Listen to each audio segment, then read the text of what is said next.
Hi, Erik. Simon.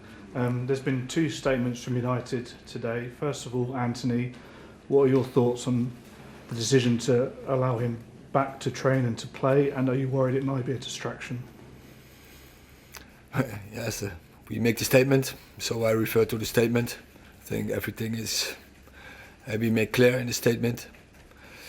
And no, I don't think it's a distraction. We focus on the games, and he will do as well. The other statement regarded Lisandro Martinez. How frustrating is that for you and your injury list? Is there any improvements? Anyone back for tomorrow? Oh, we have seen some players back on Tuesday, and for tomorrow are back the players who are out of the squad for Tuesday. Scott McTominay, Christian Eriksen, they are back.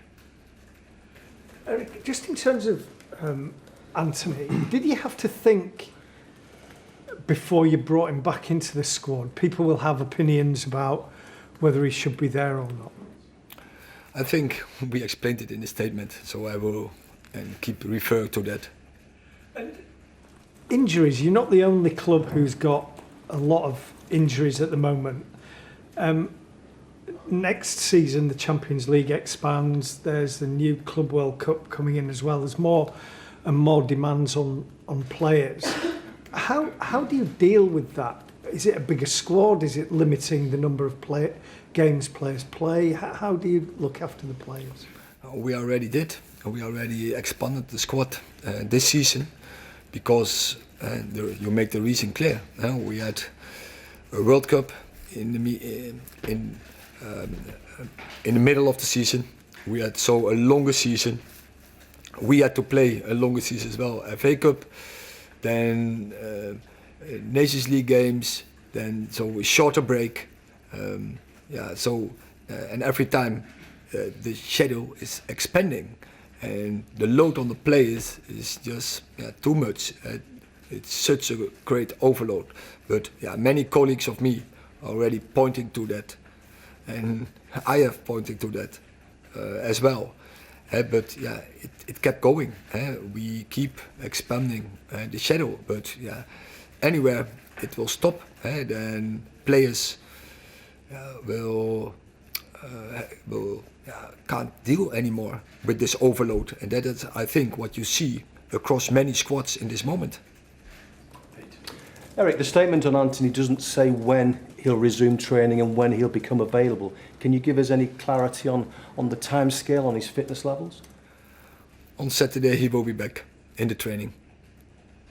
So tomorrow. And you're comfortable with his fitness levels?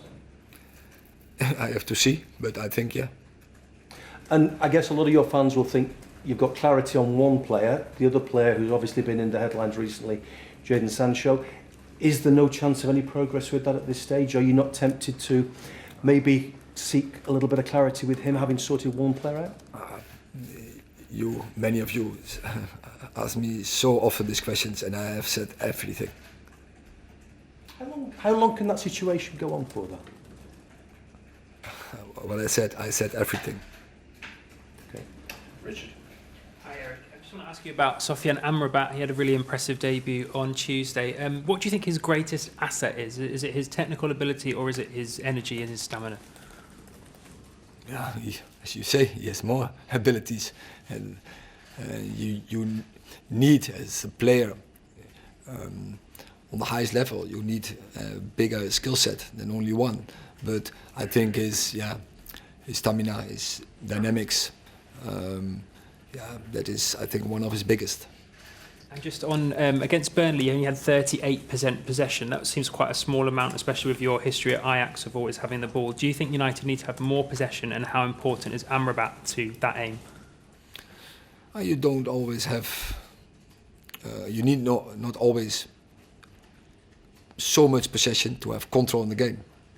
Because I think against Burnley we had across the whole game we had control in the game. But I prefer to have it like against Crystal Palace. As some injuries coming back to squad, you have more options for the squad. In these two games, you gave some opportunities to the young players like Hannibal, Palistri.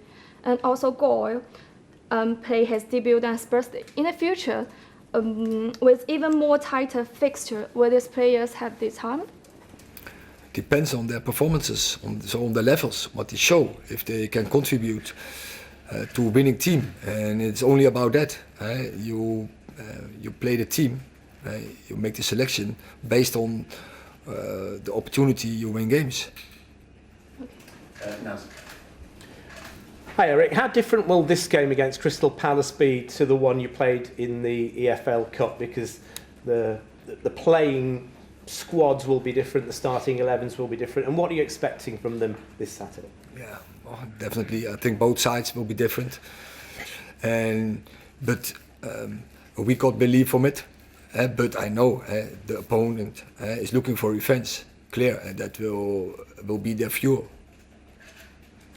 And in terms of just going on the young players, you mentioned on Tuesday night that the young players have shown you in training that they deserve to get the shirt. How important is that going to be during this period when you have got a number of injuries? You see it already when you have players, when you develop players, you see the progress that can help you to tough situations. But also it's good for the club to develop such players, and for the players as well to get into professional football, to get into professional top football. And yeah, so great. I like it to develop young players. But as you said, the mentality has to be right. You have to deserve the badge, and every time you have to prove it. And on every occasion, so training, but especially on games.